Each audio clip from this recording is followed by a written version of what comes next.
Yeah, being sit.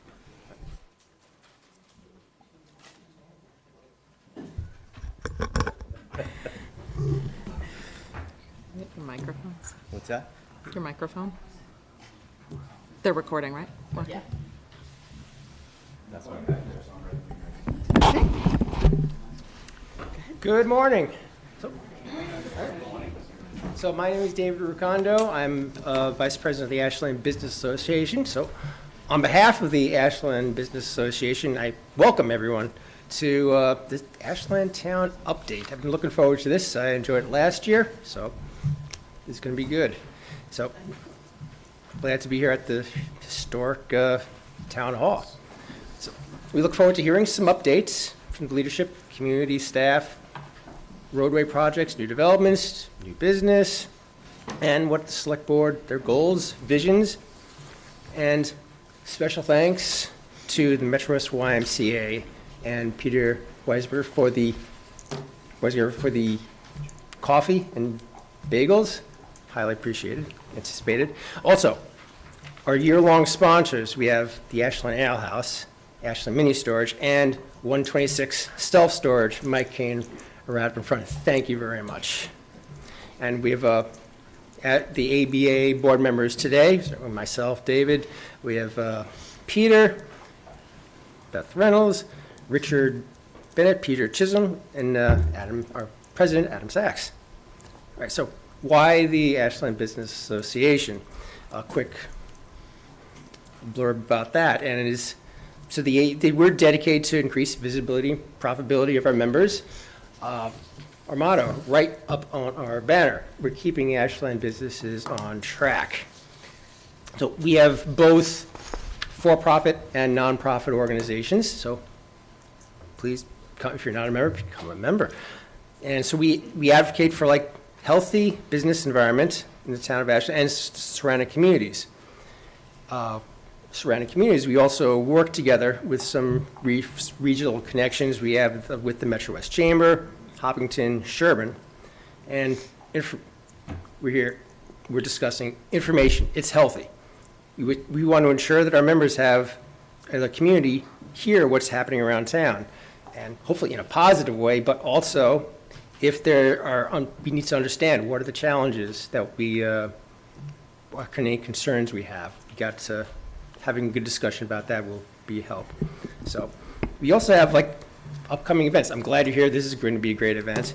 We also have a lunch and learn about marketing with our own Ashley. That's going to be great. That coming up on March 21st. So click register, and that's going to be excellent. We'll have a meeting in a box on the 27th, providing for the town comprehensive plan. In April, we hope to have a speed networking event. In June 13th, the 126 block party. We also, going into August, we'll have the MetroWest YMCA regional barbecue. And then in September, the back to school movie night, but we're getting a little bit ahead of ourselves there. And so wrap it up there. All right, so excellent. Thank you. Also, we're looking for any member spotlights. So what we do, we have our newsletter. Let us know. Talk to Ashley, and we will get a member spotlight for you. So now I'm done talking. I want to listen to everybody up front. So I'd like to introduce Yolanda Greaves, and thank you very much for hosting and moderating this. So Yolanda is the vice chair of the select board and active member of the community and an ABA member. You have the car company's Empowering Systems, and she's host of Ashland, Around the Clock in Ashland. All right, so I'm going to turn it over to you. Thank you very much. Thank you, David, for that wonderful introduction and for letting us all know all the great things that the ABA does. I am here to introduce who we're going to be speaking with. We have a list of questions that were submitted as we did last year, so we're not taking questions from the audience, but hopefully you have submitted your questions and they will get answered this morning. I have 3 people here at the table with me. To my direct left is Michael Herbert, our town manager. Next to him is Peter Matchick, our town planner. And then you all know Beth Reynolds, who is our economic development director. This topic this morning started as economic development, but as we all know, what's going on in town supports and encourages economic development. So we're going to jump right in. I think we did have Claudia Bennett, one of the members of our select board, was going to be joining us today. Unfortunately, family matters took over, and as we all know, family is usually more important than even sitting here. So we're going to jump right in, and Michael, we're going to start with you. We're going to do some updates. The first is the update on our downtown project. Thanks. So I get to start. You get to start. Oh, excellent. So they didn't warn me about that at the beginning. Thanks, Yolanda, and thanks for the ABA. Thanks to the ABA for hosting this event, and certainly hope you walk away from today with some more information and feel like you've gotten to know the town a little bit better and what's going on. So specifically to the downtown project. So what we're currently doing right now is working on phase 2. Phase 1 was really most of the streetscape work, most of the exterior work, the stuff that you see on the outside.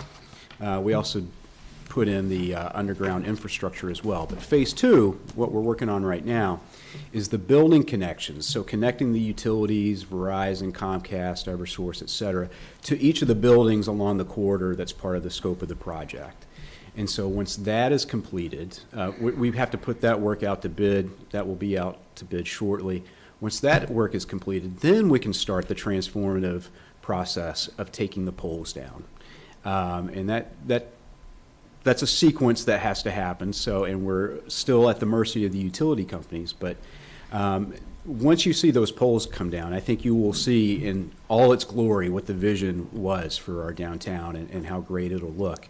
We'll also have just a couple more little streetscape fixes to put together. Like, you know, if you see our tree pits right now, they're not bordered or anything. We'll be putting some borders around that and some other stuff. But that's the general update. So contemplating, when do we think this is all going to be done? When can we celebrate the completion? When Eversource says so. Okay. How's that? No, we are really at the mercy of the utility companies, but I will say that Eversource has told me their goal is to get the poles down by the end of the summer, but okay. We shall see. Let's keep putting the Fingers pressure on. crossed. Good. We're going to jump to the other side of town that I know many of you are impacted by, the Route 126 project.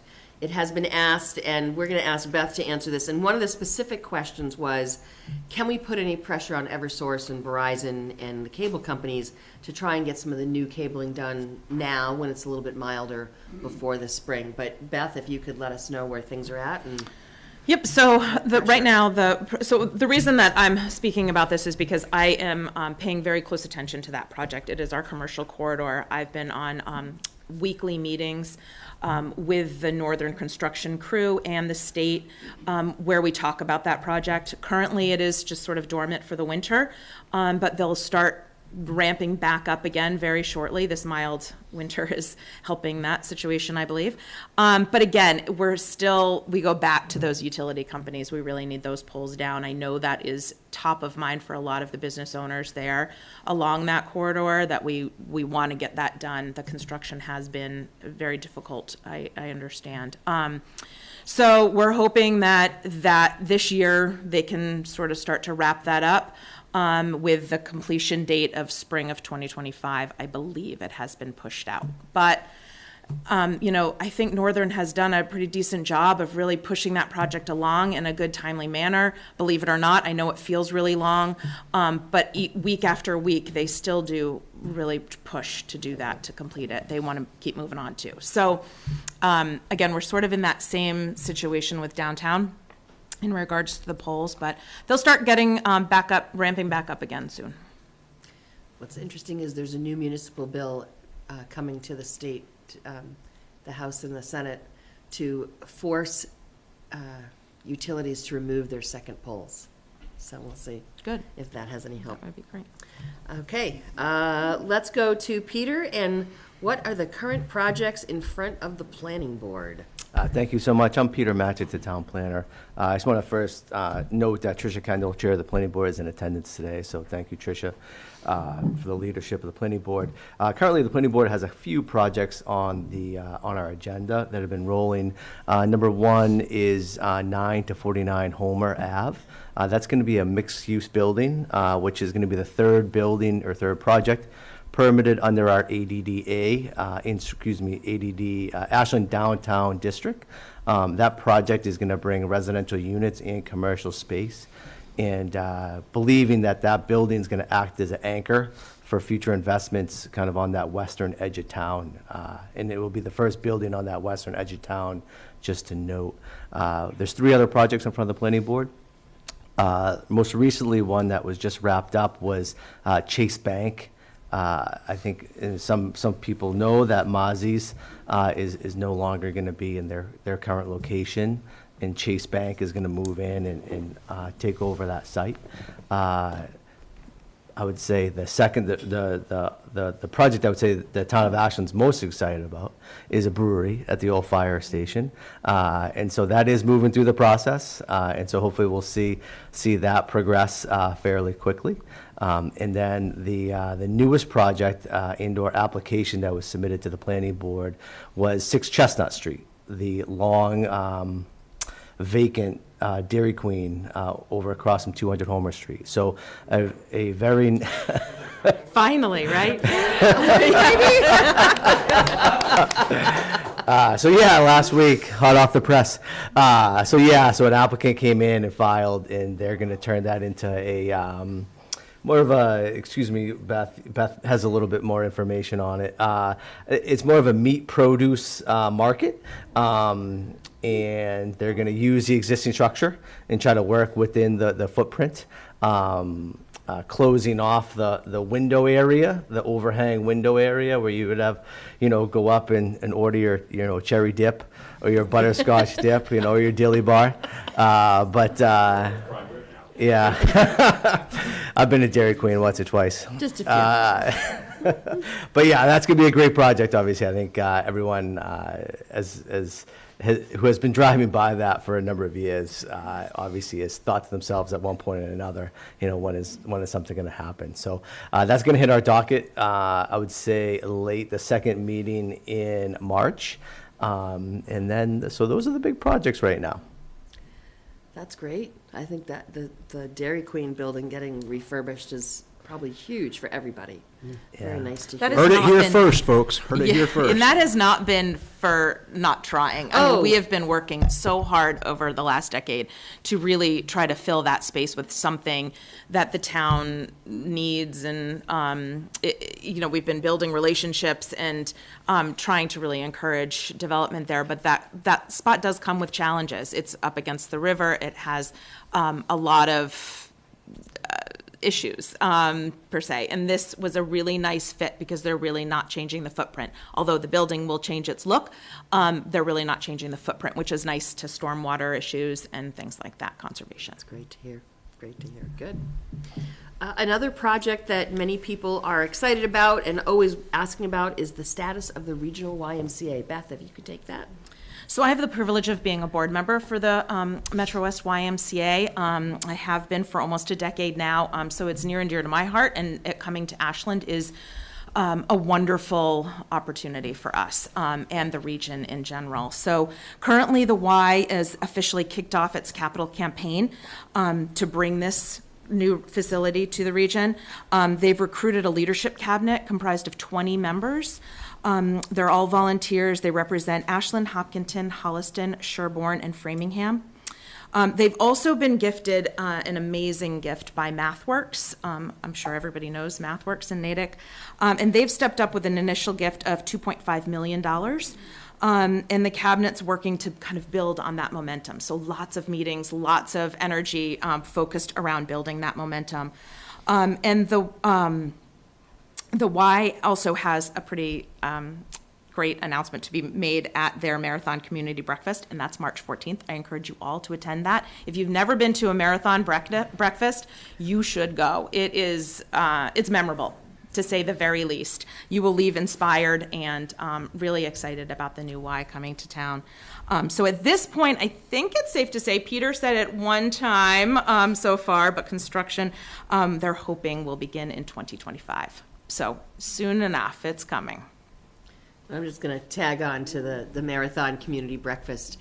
I've attended many times, and it is an amazing event. If you've never gone, it's next Thursday. Reach out to Peter or Rick or one of them, and they'll get you the information as to what the breakfast is.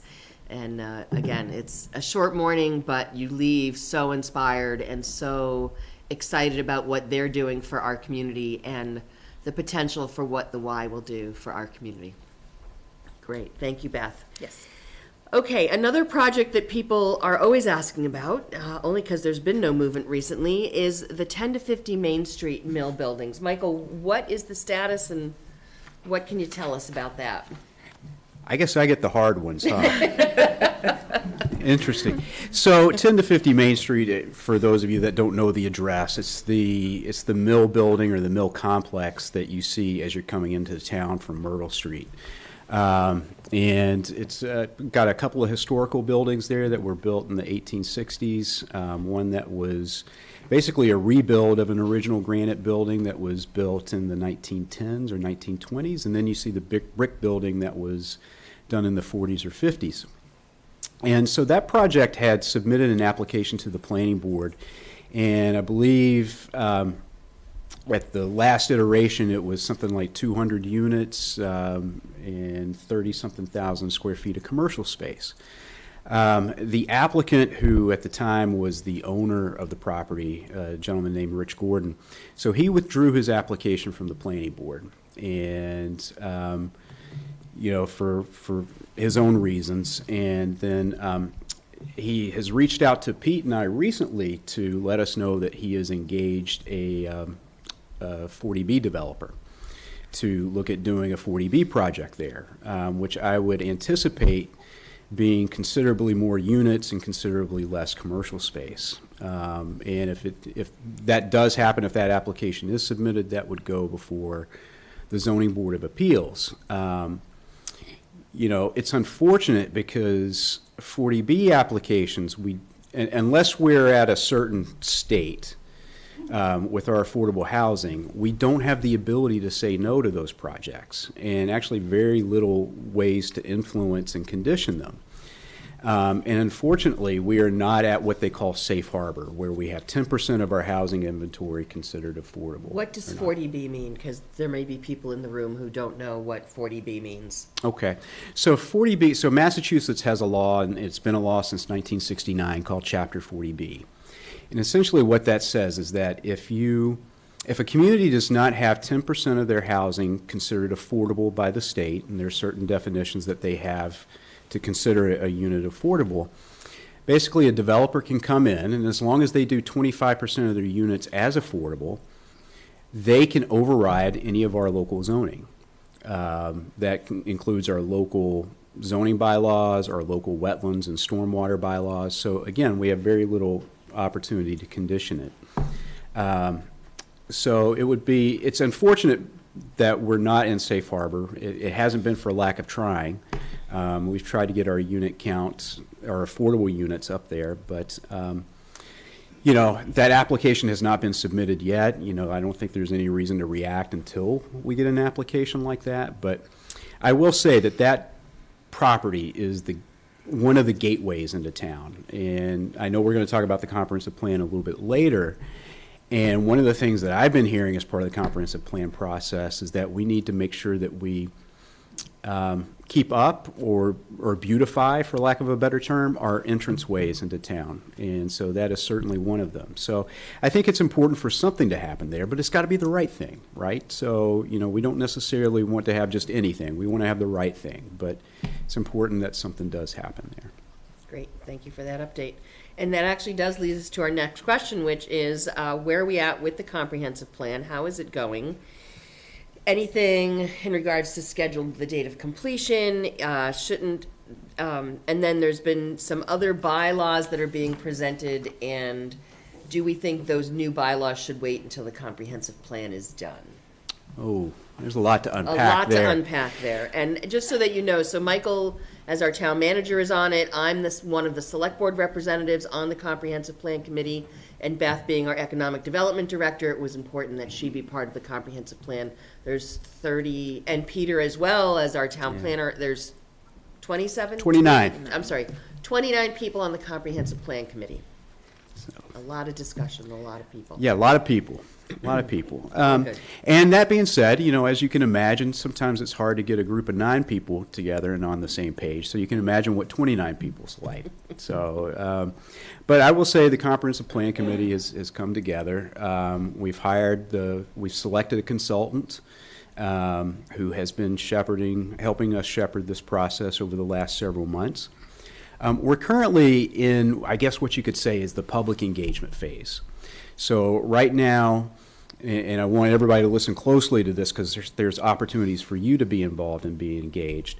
So currently there's 3 really specific ways that you can provide input into the comprehensive plan and basically provide what your vision of Ashland is going to be for the next 10 years.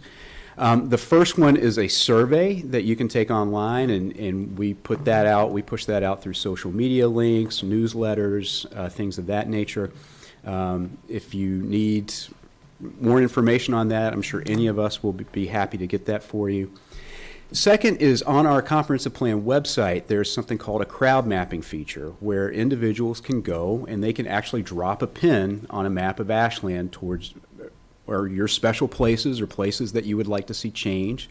And you can actually make a comment to that effect. What would you like to preserve? Going back to the mill building, I've already seen a couple comments that talk about the fact that we need to preserve the historic buildings there, the granite buildings there as any kind of part of any kind of development, I should say. And then the third is really a focus group that we call a meeting in a box. And that's hosted by members of the steering committee. If you would like, I know the ABA is going to be having one, and that's really just a great opportunity for you to just really, again, give your vision of Ashland, what you think Ashland should be in the next 10 years. Because this can't be the Comprehensive Plan Committee's plan, right? And it can't just be my plan, it can't be Peter's plan, it can't be Yolanda's plan, Beth's plan. It has to be the community's plan for it to work. Plans are only as good as the intent behind them, right? A plan without any intent is really just a dream. But to get that intent, to get that buy-in, you have to be a part of it. And so that's extremely important. I want to encourage you to take advantage of any opportunity you can.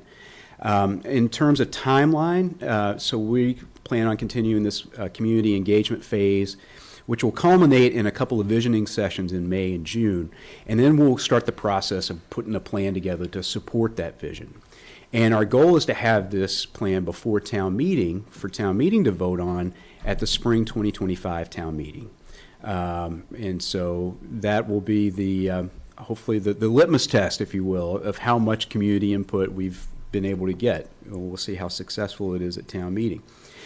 Just in regards to your other question, Yolanda, just about some of the other bylaws that are kind of you're hearing rumors about or moving forward. I will say ideally, it's great to be able to have a plan and then to do your bylaws. That makes sense from a logical standpoint. But I think in practicality and reality, you've got to know how to walk and chew gum at the same time. So there's, I don't think there should be an outright prohibition on having, bylaws or anything come on, being put forward before a comprehensive plan is completed. Ideally, that would be the case, but what is ideal in municipal government, right? I mean, that could be a whole panel in and of itself. Discussion. But hopefully that answered your questions, Yolanda. Great, thank you. So one thing I do want to note is, though, the ABA is doing a meeting in a box, a focus group. David had mentioned it at the beginning. It's March 27th, 5 to 7 p.m. at Dulce de Leche. So your March is getting very busy. March 14th for the Y breakfast, and now that. Just making notes. Yes. Okay, so, Michael, you just mentioned new bylaws. So there's a potential tree bylaw. There's potential downtown historical bylaws that have been proposed by different communities. Can you tell us, well, let's start with the tree bylaw. Where is that at, and what do you see potentially happening with that? Okay. Well, I can tell you the tree bylaw is something that is being promoted by the Sustainability Committee as a way to stop clear cutting from happening in town. I think if, some of the more recent developments, we've seen a lot of trees go away to facilitate those developments. And I think there is an appetite, not just by the Sustainability Committee, but by a lot of people in town to keep clear cutting from happening. That being said, the devil's always in the details on these things. And I don't think there's an overall consensus among the town as to what a tree bylaw, a good, ideal tree bylaw would look like. So my understanding is that the Sustainability Committee had hoped to bring that forward to the Springtown meeting. Again, my understanding is that they are looking at delaying that now until potentially the fall. Okay. And then there is also a proposed potential historic district that's being discussed by the Historical Commission. Tell us about that one as well, please. Sure. So the historic district being proposed by the Historical Commission encompasses parts of downtown. And it's a local historic district, which means that there are certain guidelines and there are certain rules that you need to follow if you're going to alter your buildings downtown or if you're going to tear one down and redevelop it. You have to meet certain design standards, certain other characteristics as part of that. I don't think that is going to be looked at for the Springtown meeting, but I do think that will also be looking to be moved forward at the Falltown meeting. And as with any of these things, if you're hearing about it, if you have questions about it, go to the meetings. Nice that you can do it via Zoom and ask your questions and give them your input. That's how these things get done, is with the input and the discussion of the community. Okay, moving on. MBTA communities, another state thing that we're hearing about. How is that impacting us? Peter, in the light of the recent news about Milton, can you tell us if Ashland is in compliance with the MBTA Communities Act? And if not, how much more building will be expected to be allowed? And is there room for any pushback based on the overcrowding of our schools and services? So I'm gonna change the question a little bit, and I'm gonna tell everyone Okay. what's going on, right? Great. And what's happening and what the town has done. And so first and foremost, yes, the town at this standpoint is in compliance. Come December 31st of 2024, we have to be in compliance, right? That is going to take a zoning bylaw change. It's going to take some alterations to our rail transit district, and it's going to take some alterations, some further alterations on some sites that we have picked out. Going back a couple months ago, Tricia Kendall of the Planning Board, Joe Mignani of the Select Board, Alvaro, Assistant Planner, and myself have started a small working group, and we started to kind of vet out ideas. What is happening? Do we have any building blocks? How can we change? What changes can we make to get into compliance? And we've done that, and we have moved. We're going to have a zoning bylaw ready. It's ready at this point. We're going through some minor changes. We're vetting out what our affordability component can be. That's being done through a consultant. We did get a grant from the state, Mass Housing Partnership, to look at that. And so, but right now we do have building blocks. We've had 2 public forums via Zoom, which have been recorded and uploaded on our website if anybody is interested in reading them, listening and or watching them. But from a fundamental standpoint, we in Ashland had, and you, I would say the citizens, had a very solid foundation already poured with the RTD district going back to the early I think it was 2003, the RTD was rezoned with the relocation of the train station. So we have this district, which is great. We have acreage, we have units. We have the Cirrus development, which is 398 units. And so we are trying to make small alterations to that bylaw and then bring in those units. Some have already been built, some haven't, but because you need units and you need acreage to be in compliance. So at the end of all this, we, the town of Ashland, have put together a very good, I think, proposal, which come forth first at the select board and the planning board meeting on March 14th, and then hopefully that will move to the fall town meeting, the spring town meeting. Just to make a note, every town, I think there's 158 towns in Metro Boston inside of 495 that have to deal with this MBTA zoning. Other towns are taking different approaches. I think from my standpoint, we need to make sure that we have our ducks in a line, and I think we do, and we have a good game plan, and then let other communities make their own decisions. And Ashland has to make their own decision too to get into compliance. But in theory, we have to be in compliance, and our deadline is December 31st of 2024. And just to be clear, the compliance is just to have the zoning in place, not have anything built. That's correct. So everyone yes, 110%. And that needs to be kind of ironed out, I believe, because I think I've been reading the newspaper. I've read the article of what what the Rockport Planning Board did. It was in the Globe on Sunday, and what's going on in Milton. This is is zoning, right? This is a purely, is a purely into the future, right? Is that we have to allow for, X number of units to be built via the zoning. That doesn't mean they have to be built.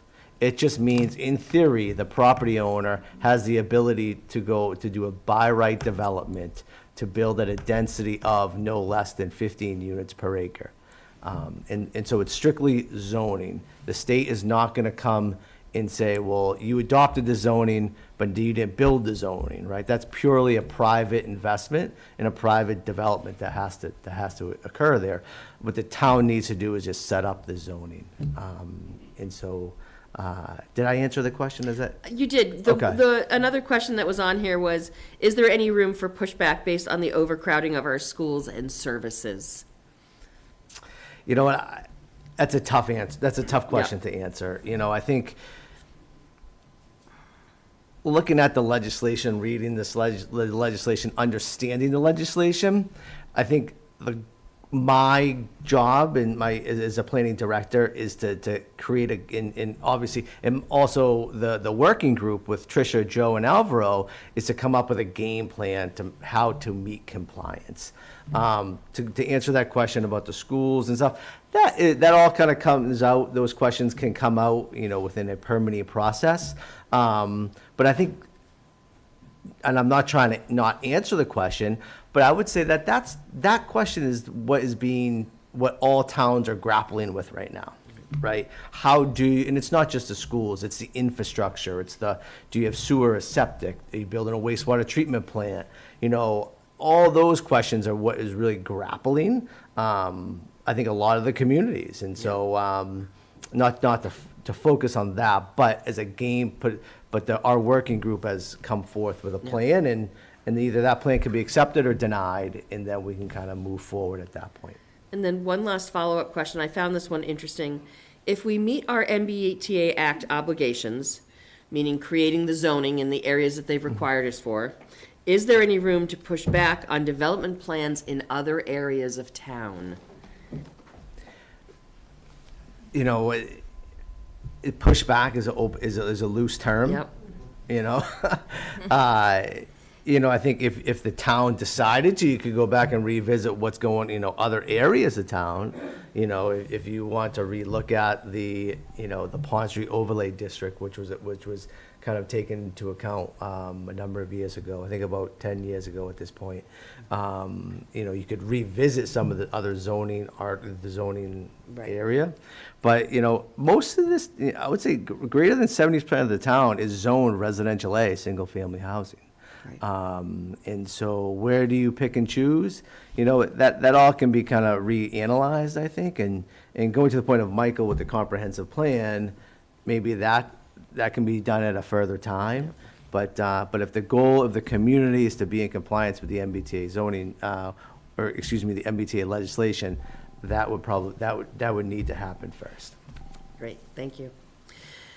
Going on, the next question is, what are the goals for the select board for this calendar year? Michael, why don't you start with that, and then I can add a little bit extra as well. Sure. So the select board has an ambitious agenda for 2024. I don't know. We always have ambitious agendas, I think. If you look at community development projects or like infrastructure projects, clearly the downtown project, finishing that up, and 126 are high on the list. We have completed, for the most part, the public safety building in the Mendez School. There's still some outlying things that have to get wrapped up, but that's with any project. The Valentine property and the future reuse of that property is also on the agenda, and figuring out what that looks like and what that's going to be. For those of you that are familiar with that project, we just finished basically a restoration of the barn, which is incredible. There's a couple more pieces that need to happen, like steps, so you could actually get into the building. It's an important thing, but once that happens, I can't wait for the community to take a look into it and see what's been done. It's been really incredible. The Upper Charles Trail, which is a bike trail that transects town and runs from the Hopkinton border over to the Sherburne/Framingham border, has also moved itself up to a priority project here in town. And so work has been going on around, with a lot of focus with that on the eastern part of town, around 126, and putting the pieces together to construct that portion of the trail. Again, that will run from the Framingham-Sherburne line, probably, I think we're talking about, when we're talking about phase 1, to downtown. So from the Sherburne line to downtown, I would say that would be. Yeah, and I think the Dyke Trail. The Dyke Trail would be. The Dyke Trail, I think, would be one of the major pieces. And the Dyke Trail actually is it's graded out, it's kind of laid out. It runs from 126, west to Sherburne. Yes. East, thank you. That's why I looked at you guys. In Sherburne, and through Sherburne and Framingham, there is an abandoned trail line, which is actually owned, I believe, by CSX. Yeah. Yes. And so that is under consideration. So that would be kind of a point, a connection piece that would help as a building block. Yeah. So those are community development projects. We also, I will say that as town manager, one of the things that has happened over the years is that we've put a lot of focus and emphasis on community development and infrastructure. And I will say sometimes it's been at the or at the expense, I should say, of organizational development. And so that's one of the things we're also kind of focusing on in 2024. So looking at doing an organizational assessment, our staffing levels compared to what the community expectations for service aren't really kind of lining up. So we're doing an analysis to see what that looks like. We're also doing a lot of work in the DEI space, and we'll be coming out with our DEI strategic plan later this year. So those are a couple of things, I guess you could say, internally that we're focused on as well. Yeah, and the board, it's interesting. We know this is going to be a transition year. Rob Scher, who has been on the board for a number of years, is not running for re-election. So we've had some focus at the beginning of the year working with Michael, and so we've sort of not taken a pause on what we're doing, but we don't want to create new goals until after the election. So in June, when we know potentially only one new member. I'm trying to say that politely. So then we'll be looking at doing and the reason I say potentially one new member is because I'm also up for re-election this year, and I have pulled papers. But The board, typically, we try to, after an election, get together and really focus on different things that are going on. And as Michael said, these priority projects have really been things that we've been focusing on for many years. And as some of them wind down, we are trying to be very careful to not just pile other things on top, so we can really finish some of these projects that we're working on, work on some of the infrastructure within our town hall, within our community center, as people are really looking for more and more services lately. So those are things we're focusing on as a board. A couple other questions that were brought up, and I'm going to read them, and I think it might be a discussion for the four of us as well.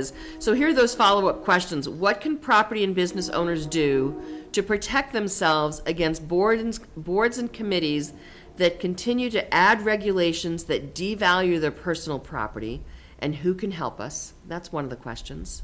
Has the Select Board and Finance Committee taken a position on the costly and intrusive proposed tree bylaw? If not, when will they? And then the third one was, has the board taken a position on the intrusive historical district bylaw? If not, when will they? And I think the four of us can sort of have this discussion in that if things are being brought forward to us, they're being brought forward by other members of the community. And it's a discussion. And I think about the tree bylaw when it was coming out. I had a number of people express concern to me, and so we increased the discussion that was being had. I think it's similar with this historical district bylaw that's being proposed. Someone in the community, neither of these were generated by the board or even town management. It's by people in the community like yourselves who are looking at things in a different way. So thoughts from the three of you on any of those things and how we work through this? Well, one of the questions I see as part of this is who can help us, and Right. I think the best answer is yourselves. If you have concerns and if you have positions that you're taking as an organization or as individuals regarding any of these bylaws, first express them to the board, to the select board. You can certainly express them to us, and we can relay them to the board members as well. One of the ways the question was phrased is protect themselves against boards and committees. I would encourage you to maybe change your mindset a little bit about that and work with boards and committees to maybe develop something that's more palatable to everybody. Again, I think finding something that's going to make everybody 100% happy is basically impossible.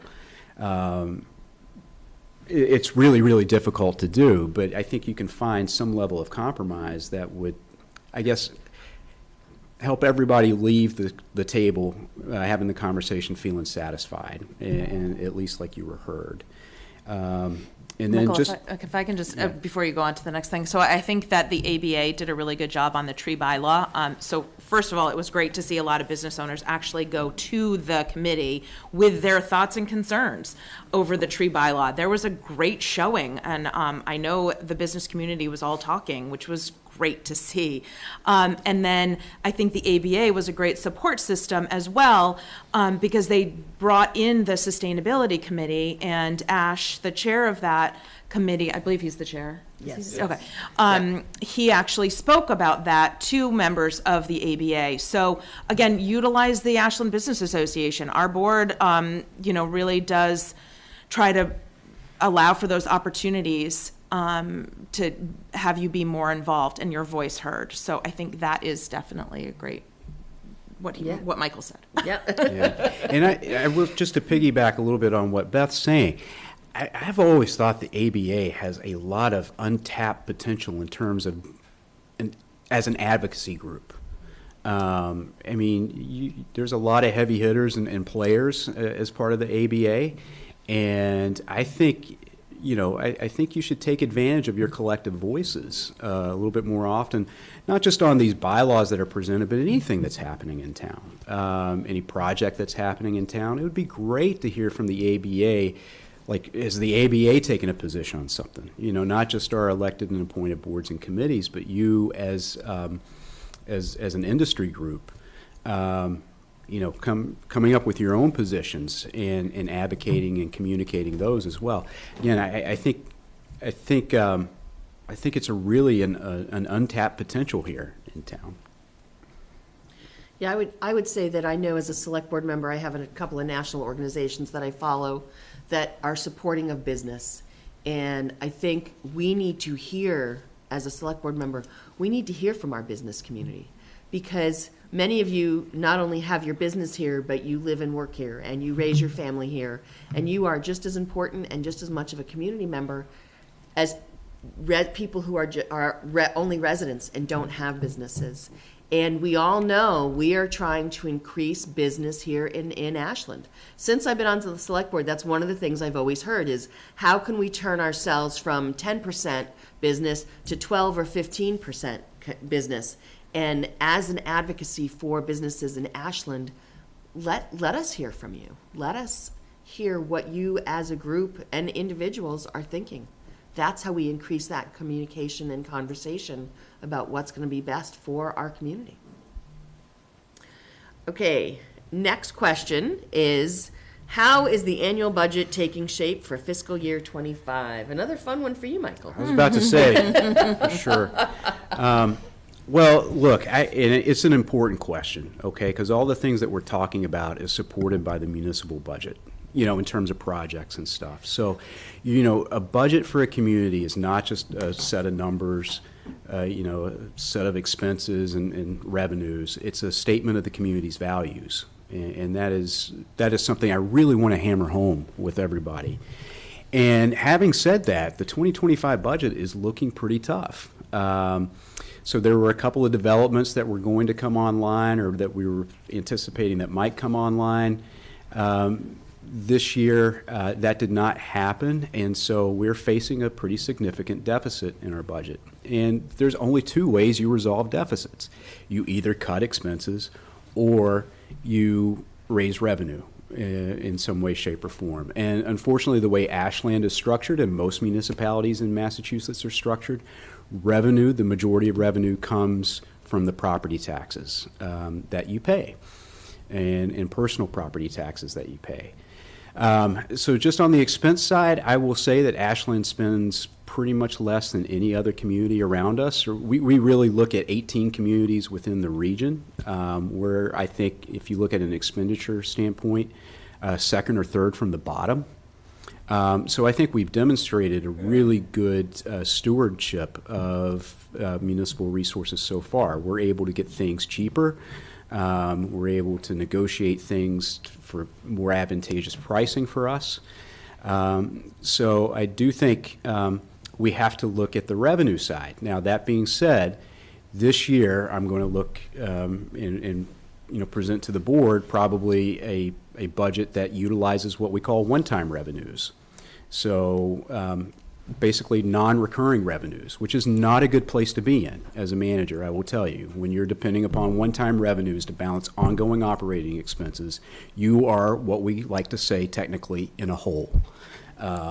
And so that is something that we're going to need to work on, I think, not just this year, but also in the coming years, figuring out how we're going to dig ourselves out of that hole. And I think that's about enough for that. I think that's I don't expect any real new initiatives coming out of this year. I don't expect to cut back service levels. But where are we at in the process? Our budget gets voted at town meeting. Where are we at in the budget process in regards to what our number's going to be and what we think we'll be presenting at town meeting? Sure. So right now we're waiting on the school committee to come up with their figure, their number, and they're on track. When I say waiting, it's not like they're out of compliance or this year's abnormal. This is the standard process. We're waiting for them, and then once that's put together, I can work with our really good finance director, Brittany Iacopone, and come up with a budgetary plan that we would present to the select board and to the finance committee for their recommendation, and then that moves forward to town meeting. Great, thank you, Michael. New businesses. Peter was talking about some new projects that are in front of the planning board. We also know there are some projects that are moving forward. Beth, what new businesses are we seeing And what is the best way for people to stay informed on what those new businesses are? So we have some great new businesses coming into town. Jill is here with her Journey Environmental Consulting. So that's terrific. We have a great base in Ashland that I love. We have a brick and mortar, but we also have a lot of home-based businesses that really do contribute a lot to our community. But today I just sort of handpicked a few, and I'm sorry if I forget a few, but we have a driving school in town. So TDA, watch out, they've got competition. Ashland Yay. Driving School is out on 126. Clover Road Brewing, they again are in front of the planning board now. That will be a tap room, hopefully opening late spring, early summer, if it keeps going through the planning board process as smoothly as it has been. Chase Bank will be opening up this spring as well. CNL Beauty and Spa and Luna Nails are two new nail salons that are opening here in town. Clocktown Pickleball, that will be opening this week. Next week. They're still working with the building commissioner on a few things. So hopefully in the next couple weeks that will open by the end of the month. That is a great new membership opportunity for anybody who likes to play pickleball. They will also open, hoping to open a restaurant and bar area as well this later on this spring. Again, the old Dairy Queen that would be great to see open and renovated. And then Starbucks, hopefully this summer or spring. That seems to be going along quite nicely as well. And then hopefully everybody's been over to Sub-Zero. They just had their ribbon cutting a couple weeks ago with the ABA, and they're terrific. Great community partners, really off and running. So be sure you support those. To stay in touch with all of this, so make sure that if you are a business owner, check the business directory on the Ashland website. Make sure you're listed there. Tell people that I'm here to help them. Oftentimes businesses come in and I don't know. I'm not alerted. There's no button to press. So it's important that you're all talking, hey, have you met Beth? Because she can help support you. We have newsletters. We love our email newsletters. Michael has one for the town manager who goes out weekly. And then I try to do one monthly. We do business spotlights. We have a great social media presence as well. Our marketing coordinator, Melissa Hayes, does a great job making sure that's current and really up to date. So we're constantly putting out feeds in social media, Facebook, Instagram. And then there's something new coming. I don't know if you want to talk about your newest and latest. It's already out there. Oh, so Michael will be rolling out a podcast soon. So exciting. They're working. We hope it's exciting. Let's put it that way. They've already had 2 episodes, haven't they? Well, we're going to schedule the second one pretty soon. Okay. We're still, working on some technical things with the first one, but we'll probably drop 2 at one time. Okay. So you'll have a double dose There you go. of hopefully excitement. So. Exactly. They're thrilling. And then just the one last thing that I want to say is if you haven't followed us on social media, we do have a YouTube channel as well, where we're introducing everyone to the different departments in town. A lot of times people don't know, what we do and all the different departments that are here. And so we felt it was important to sort of make sure the community does know what everyone does in town. We have a great staff. We're so lucky. And I've hear that from a lot of different people that Ashland is a municipality like no other. So I like that. And we work really well together as a team. And I think it's important that everybody knows what everyone does. So be sure to tune into that as well. And obviously the ABA pushes out all this good stuff. So if you're not a member, be a member. So before we let you go, one last question, and again, if anyone wants to put some, we said Beth was going to answer this, but I think everyone can give some input. We often hear from the community, oh, not another pizza place, or not another nail salon, or not another bank. How can, why is town government allowing this to happen? And the question is, what role do we play in determining, if any, what type of business comes to Ashland? So the short answer is we don't get to choose who comes to town. We can try our hardest to build relationships with landowners, with realtors, with commercial brokers. I feel like I do a pretty good job of that relationship building. I would say that's a lot of my job. And when those opportunities come up and they're looking for different businesses to come to town, they will ask, like, what are you looking for? Or I have this business. Where would it be placed? Where would the best place for that be? A bookstore would be great downtown. So those kinds of questions, I think the way that we can sort of help guide where businesses go is through our relationship building that we do. But we don't ultimately get to choose what comes here. Landowners own their land. Mozzie, they were a great asset to our town. It will be very sad to see them go. They were approached by Chase Bank and they took the opportunity. Minus my plea of them begging them to stay, but we will welcome Chase Bank as well. They are going to be a great community partner as well. So that's just sort of the way it goes, and we don't have as municipal partners don't have a say necessarily, but it is through the relationship building. We have a great toolbox. The business incentive program is a wonderful tool to help incentivize businesses to come here. And I oftentimes work directly with those business owners trying to find space for them, working with the commercial brokers to find proper space for them too. So, it's a relationship for sure. Yeah, I would just add, and I think, Beth mentioned the word incentives, and I think that's the role that we play as town government, is we can incentivize businesses to come here to town. We don't get to choose, and a lot of people have a mistakenly think that if you change the zoning, it automatically means that you're going to get what you want. It's not a zoning issue, it's an economic issue. If you have space that costs $22 a square foot to rent, and you're a business owner and you're only projecting, revenue that's going to cover $15 a square foot, the math doesn't work. And so what you can do is you can put together things like the business incentive program, which helps close that gap, right? So if you can cover some of those costs, those outfitting costs, a couple months rent, et cetera, maybe you can start closing that gap to where you can bring in the businesses that you want and fill the space that you have. And can we just talk a little bit about how great downtown is coming along and with the businesses?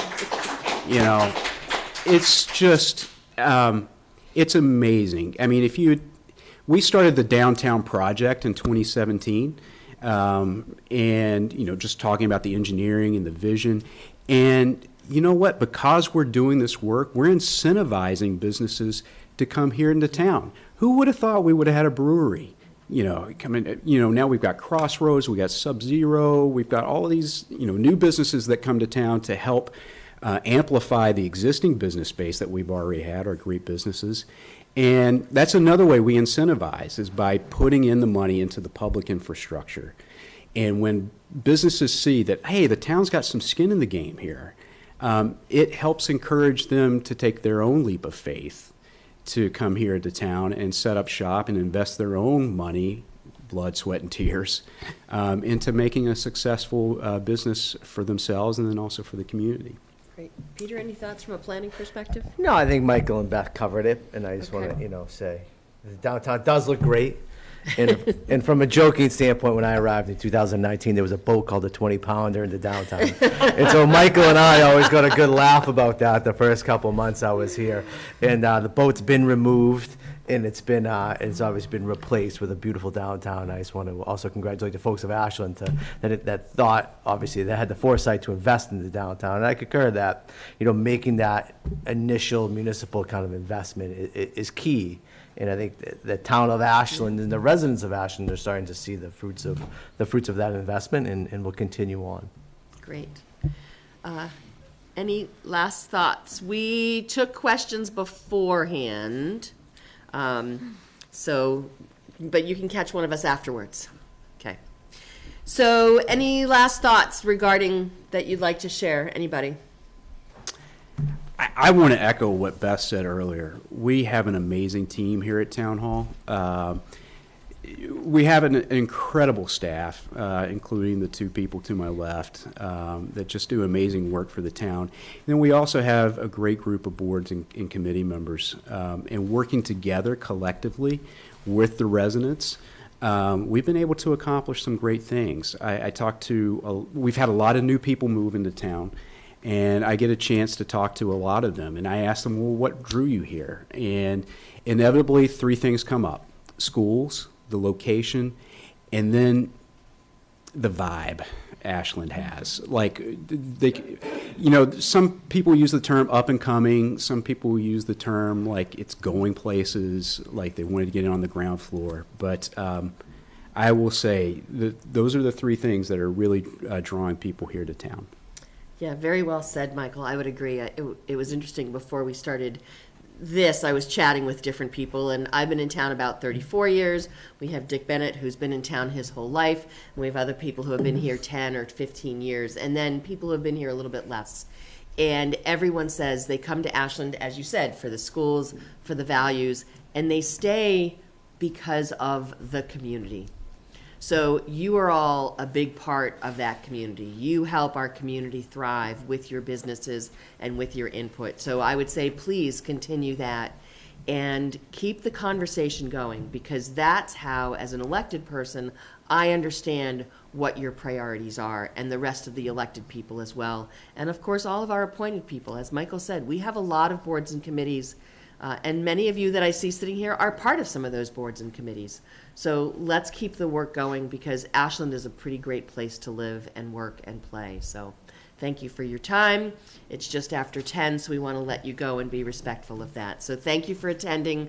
It was broadcast and recorded, so you can share it with your friends if they didn't have the opportunity to be here. Thank you all for having me as your moderator and for having all of us. And I'm sure we'll be seeing you at other events soon. Thank you.